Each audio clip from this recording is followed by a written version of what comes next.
section 4, we're looking at dividing a polynomial by, this time, a binomial. So this is a little bit different.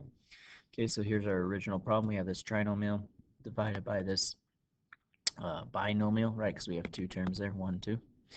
So we can set it up as long division, right? So think back to 5th grade, maybe 6th grade, right? So normally like 4 into 512, right? We'd say how many times does 4 go into 5? So 1 times 4 is 4. Bring down the zeros, and then you subtract them, right? So the same idea is here, is what times 4 gets me close to 5, right? So they say the same thing on dividing polynomials.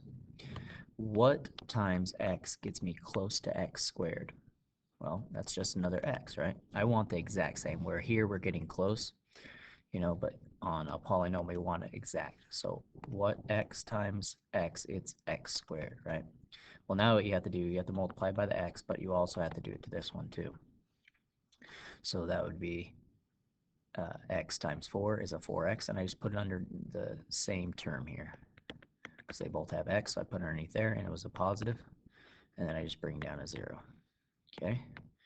All right, now I have to subtract them just like I did have to here, but here, because I'm subtracting this whole polynomial. So when I subtract here, I need to distribute the negative, right? So that negative goes here, that becomes negative.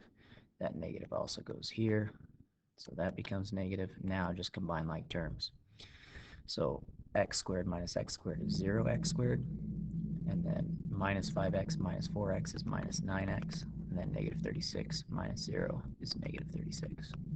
And now, just like here, when we do this, we're left over with 100, right? And so we said, okay, what goes into that?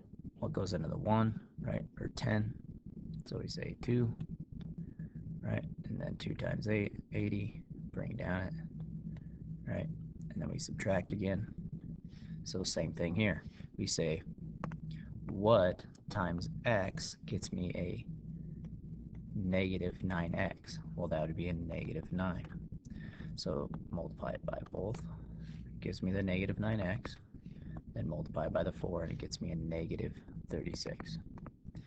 But now I have to subtract just like I did here. So I have to distribute that negative. This becomes a positive. This becomes a positive. Now I'm just combining like terms. That 0 and that 0.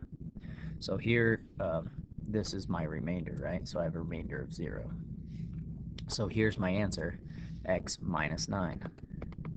So what this tells me is x minus 9 times x plus 4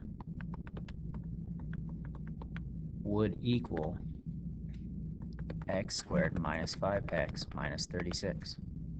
So this is my answer of this division problem, right? Of that division problem is x minus 9, because x minus 9 times x plus 4 is x squared minus 5x plus 36.